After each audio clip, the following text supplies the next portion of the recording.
찬송가 260장, 찬송가 260장 함께 찬송하심으로 12월 2일 수요일 새벽 예배를 하나님께 드리겠습니다.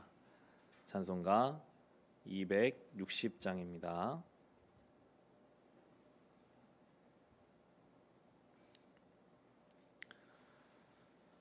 우리를 죄에서 구하시려 주 예수 십자가 지셨으니 기쁘게 부르세 할렐루야.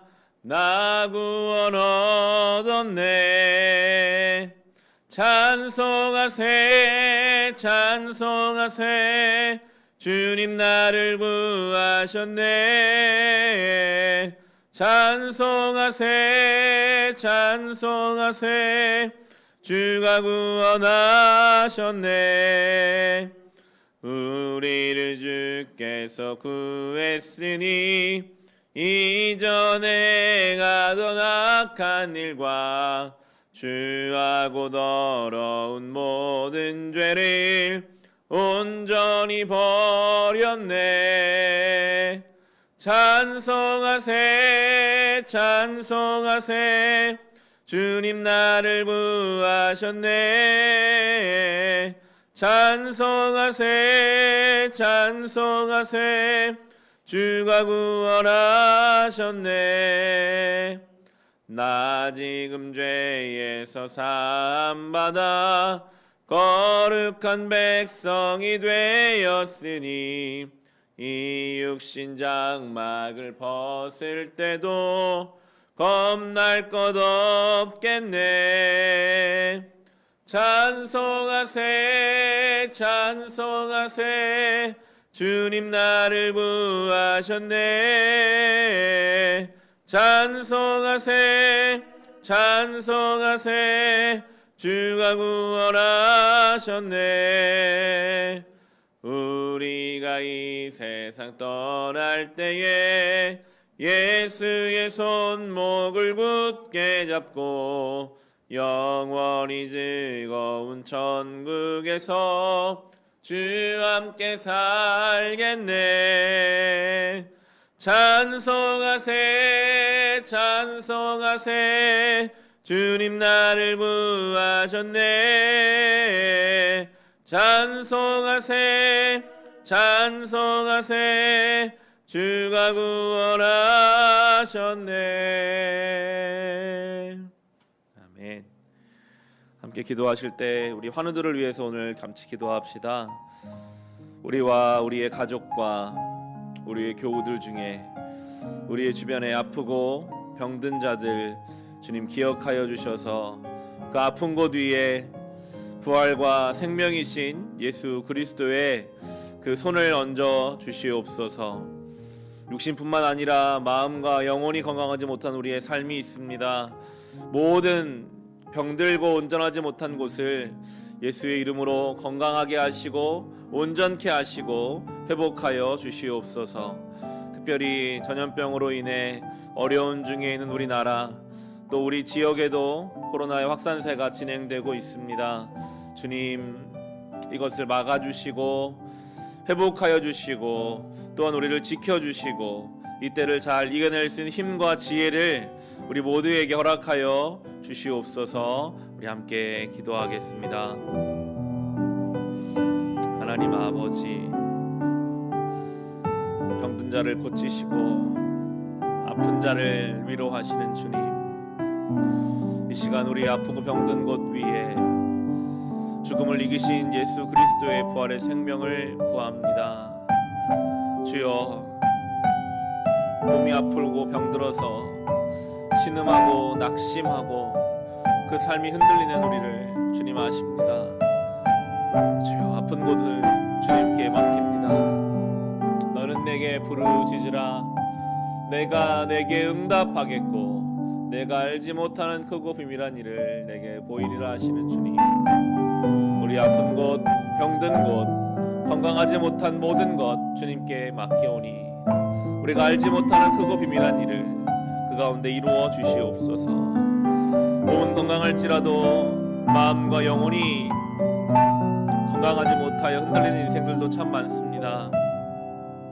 우리의 마음을 붙잡아 주시고 우리 영혼을 구원하여 주시어서 저 죄와 세상의 유혹 가운데 예수 그리스도의 생명으로 복음의 능력으로 주여 우리를 구별하여 주옵시고 온전케 하여 주시옵소서. 코로나의 확산세가 날로 심각해져 가고 있습니다. 주님, 우리 지역에서도 확진자가 발생하는 가운데 있습니다. 아버지, 이때를 잘 이겨내게 하소서. 전염병의 확산 속에서도 하나님 앞에 잠잠하게 하시고 주의 도우심을 구하오니 이때를 이겨낼 수 있는 힘과 지혜와 주님 이때 이겨낼 수 있는 담대함을 우리에게 허락하여 주시옵소서. 우리의 삶이 흔들리고 불안과 염려가 우리를 엄습합니다. 이때 주여 이길 힘을 우리에게 주옵소서. 견딜 수 있는 지혜를 주옵소서. 함께 할 수 있는 마음을 모아주시고 그럼에도 이때에 하나님을 바라보며 주님의 뜻과 주님의 인도하심을 구하는 그 모든 성도들의 삶이 되게 하여 주옵소서.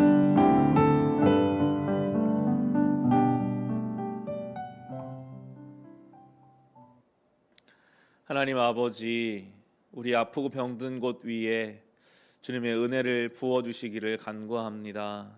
우리는 몸이 아프고 마음과 영혼이 건강하지 못하여 흔들리고 좌절할 때가 있습니다. 주여 우리를 위로하여 주옵시고 죽음을 이기신 예수 그리스도의 그 생명으로 우리를 회복하여 주옵소서. 주여, 전염병의 시간을 우리는 보냈습니다. 여전히 확산세가 잡히지 않고 있고 우리 아주 가까운 지역에서도 전염병의 소식이 들려옵니다. 주님, 다니엘과 세 친구를 불 속에서도 사자의 입 속에서도 구하여 주셨던 것처럼 이 모든 어려움 중에 우리를 지켜 보호하실 줄 믿고 자기 하나님을 신뢰했던 다니엘처럼 우리도 우리 하나님을 신뢰하며 이때를 넉넉히 이기게 하여 주옵소서. 이길 힘과 지혜를 우리에게 더하여 주시옵소서. 예수님의 이름으로 기도합니다. 아멘.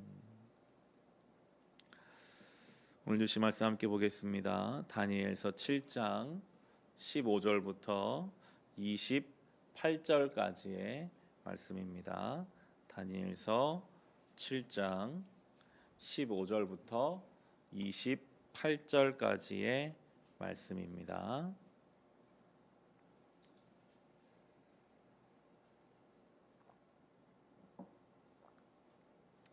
다니엘 7장 15절에서 28절의 말씀, 주신 말씀 우리 함께 읽겠습니다.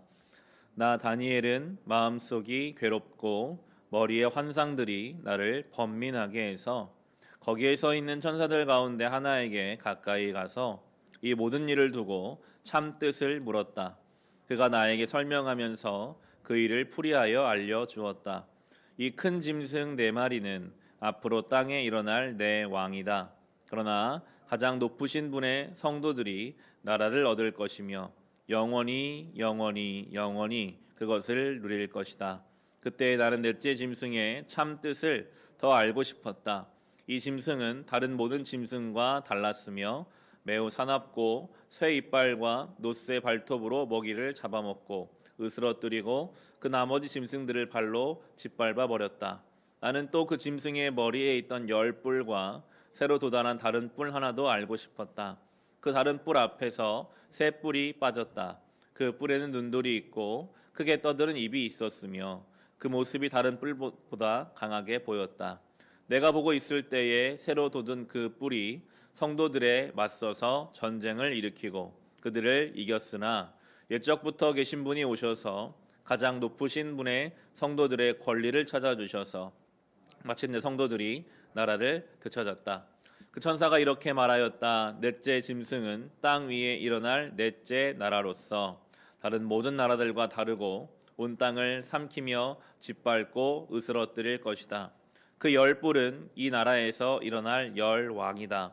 그 뒤에 또 다른 왕이 일어날 것인데 그 왕은 먼저 있던 왕들과 다르고 또 전에 있던 새 왕을 굴복시킬 것이다. 그가 가장 높으신 분께 대항하여 말하며 가장 높으신 분의 성도들을 괴롭히며 정해진 때와 법을 바꾸려고 할 것이다. 성도들은 한 때와 두 때와 반 때까지 그의 권세 아래 놓일 것이다. 그러나 심판이 내려서 그는 권세를 빼앗기고 멸망하여 없어질 것이다. 나라와 권세와 온 천하 열국의 위력이 가장 높으신 분의 거룩한 백성에게로 돌아갈 것이다. 그의 나라는 영원한 나라다. 권세를 가진 모든 통치자가 그를 섬기며 복종할 것이다. 이것이 그 환상의 끝이다. 나 다니엘은 이 생각 때문에 고민하여 얼굴색이 변하였지만 이 일을 마음에 간직하였다. 아멘. 다니엘이 첫 번째 환상, 내 짐승과 그리고 하늘에서 오시는 인자, 이 환상을 보면서 그가 지금 성경에 표현하는 걸 보면 기쁘고 감사한 것이 아니라 마음에 번민함이 생기고 어려움이, 여러 가지 고민들이 생기고 있는 것을 봅니다. 하나님 말씀은 때로 우리에게 이렇게 다가오기도 하거든요. 먼저는 하나님 말씀과 하나님의 뜻이 잘 이해되지 않아서 우리가 서 있는 자리에서 하나님의 크고 기쁘신 뜻을 우리가 다 알 수 없어서 답답하기도 하고 번민이 생기기도 합니다.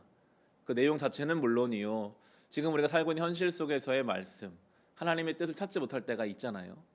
왜 코로나의 확산세가 이렇게 심하고 많은 사람들이 죽어가게 하시는 하나님의 뜻은 무엇일까? 멀리 가지 않아도 우리 개인사 속에서 여러 가지 아픔들, 황망한 죽음들 앞에서 우리는 이 다니엘의 번민을 함께 합니다. 하나님의 뜻을 우리가 다 알 수 없으니까요. 또 한 가지, 그 뜻을 안다 할지라도 알면 아는 대로 또 어려움이 있어요. 그 뜻대로 내가 살 수 있을까? 이 하나님의 부르심에 따라서 저 세상 속에 살아가려고 하면 또 마음에 부담이 생기고 어려움이 생깁니다. 다니엘은 지금 그런 마음을 갖고 있죠. 15절 16절 보시면, 나 다니엘은 마음속이 괴롭고 머리에 환상들이 나를 번민하게 해서 거기에 서 있는 천사들 가운데 하나에게 가까이 가서 이 모든 일을 두고 참 뜻을 물었다. 그가 나에게 설명하면서 그 일을 풀이하여 알려주었다. 이 중요한 자세인 것 같습니다. 하나님 말씀을 받았을 때 이해되지 않거나 그 말씀대로 살아갈 힘을 내가 가지고 있지 못할 때 맡기는 거죠. 묻는 것입니다. 천사에게 묻는 것처럼 우리 안에 성령님께 구하는 것입니다. 이 말씀이 어떤 뜻입니까? 이 말씀을 이 시대 가운데 어떻게 우리가 해석해야 합니까? 하나님의 뜻은 알겠는데 제가 그 뜻대로 살 힘이 없는데 어떻게 하면 좋겠습니까? 끊임없이 다니엘처럼 하나님 앞에 묻고 하나님 앞에 나아가는 시간들이 필요합니다. 이게 묵상이에요. 우리 성경 전체를 날마다 묵상할 수는 없죠. 너무 많은 분량이니까요. 저는 이렇게 매일매일 끊어서 교회 공동체 속에서 한 말씀 묵상하는 일이 참 중요하다는 생각을 하게 됩니다. 그날 본문을 가지고 이렇게 아침 시간에 묵상하고 또 개인적으로 시간을 내서 그 말씀 앞에서 말씀을 적어보는 것도 좋고, 아니면 우리가 지금 교회에서 하고 있는 것처럼 말씀을 나누려고 하면 내 말로 그 말씀을 정리해 봐야 되잖아요. 그런 시간들이 바로 묵상의 시간들입니다. 하나님, 이 말씀 어떻게 내가 내 삶에 적용할 수 있을까요? 이 말씀을 어떻게 살 수 있을까요? 한 번이라도 주님 앞에 기도하고 내 말로 그 말씀들을 정리해 보는 그 묵상의 시간들이 우리에게 필요합니다. 다니엘에게 그 말씀을 쭉 풀어주죠. 짐승들은 내 왕조를 뜻하고, 그러나 그것과는 비교할 수 없는 영원한 하나님 나라가 있다. 17절 18절에 이렇게 풀어줍니다. 이 큰 짐승 네 마리는 앞으로 땅에서 일어날 내 왕이다. 그러나 가장 높으신 분의 성도들이 나라를 얻을 것이며 영원히 그것을 누릴 것이다. 나라는 계속 바뀔 것이고 더 강한 짐승, 무서운 짐승의 모습으로 나라들이 생길 거지만 그와는 비교할 수 없는 영원한 하나님의 나라가 있다라고 다니엘에게 그가 바라봐야 할 목적지를 설정해 주고 있습니다. 신앙생활은 방향이고 종착지를 결정하는 것이라고 나누었습니다. 우리의 인생의 목적지가요, 우리의 모든 것을 결정해요. 어디를 목적지로 할 것인가 명확하면요, 좌우 고민할 필요가 없거든요. 분명합니다. 내가 저기로 가려면 여기서 왼쪽으로 가야지. 우리의 삶에 수많은 갈등이 생기는 원인은 아마도 이 목적지 설정이 분명하지 않을 때 생기는 것일 것입니다. 우리는 그렇게 이 세상 나라 살지만 영원한 나라를 바라보며 살아가야 하는데요. 그러다 보면 갈등이 있습니다. 우리는 세상 나라에 사는데 저 하나님 나라를 바라보고 살다 보니 늘 갈등이 있어요. 그 갈등은 성경 내내 예견되고 있고 오늘도 나오죠. 21절, 22절에 보시면 내가 보고 있을 때에 새로 돋은 그 뿔이 성도들에 맞서서 전쟁을 일으키고 그들을 이겼으나 옛적부터 계신 분이 오셔서 가장 높으신 분의 성도들의 권리를 찾아주셔서 마침내 성도들이 나라를 되찾았다. 이 뿔은 로마의 황제들을 이 당시에 뜻하고 있었습니다. 많은 로마 황제들이 기독교를 박해했죠. 수많은 성도들이 그 박해 아래 목숨을 잃었습니다. 시대는 변했지만 여전히 로마의 시대, 로마의 황제와 같이 성도들을 공격하는 세력은 존재합니다. 다양한 형태로 존재해요. 그때 우리는 여전히 이 갈등을, 이 싸움을 계속해 갈 것이고 심지어 오늘 성경에 표현한 것처럼 그들이 이기는 것처럼 보일 때도 있습니다. 신앙을 가지고 사는 우리의 삶이 억울함을 당할 때도 있고 신앙 때문에 뒤처지는 것처럼 느껴질 때도 있고 그 신앙 때문에 나의 삶이 무너지는 것처럼 여길 때도 있습니다. 그러나 분명히 말하죠. 하나님께서 되찾아 주신다. 결국에는 성도들로 하여금 이기게 하신다. 하나님이 그 일을 하실 것이라고 말씀하십니다. 그래서 베드로는 그렇게 말하잖아요. 주를 위해 고난당하면 주님의 고난에 동참하는 줄 알고 영광스럽게 여겨라. 고난이 있는 것은 너무나 당연한 일인데 나 같은 자도 주님의 고난에 동참할 수 있게 하심에 우리가 영광스럽게 함께 해야 하겠습니다. 이렇게 말합니다. 25절 보시면 그가 가장 높으신 분께 대항하여 말하며 가장 높으신 분의 성도들을 괴롭히며 정해진 때와 법을 바꾸려고 할 것이다. 성도들은 한 때와 두 때와 반 때까지 그의 권세 아래에 놓일 것이다. 하나님을 대항하는 자들은 정해진 법을 정해진 때도 바꾸려고 할 것이고 한 때와 두 때와 반 때, 정확히 어느 정도의 길이인지는 모르겠지만 실제로 그들의 권세가 더 강하게 성도들을 짓누를 때가 있을 것이라고 말하고 있습니다. 그러나 그것이 끝이 아니죠.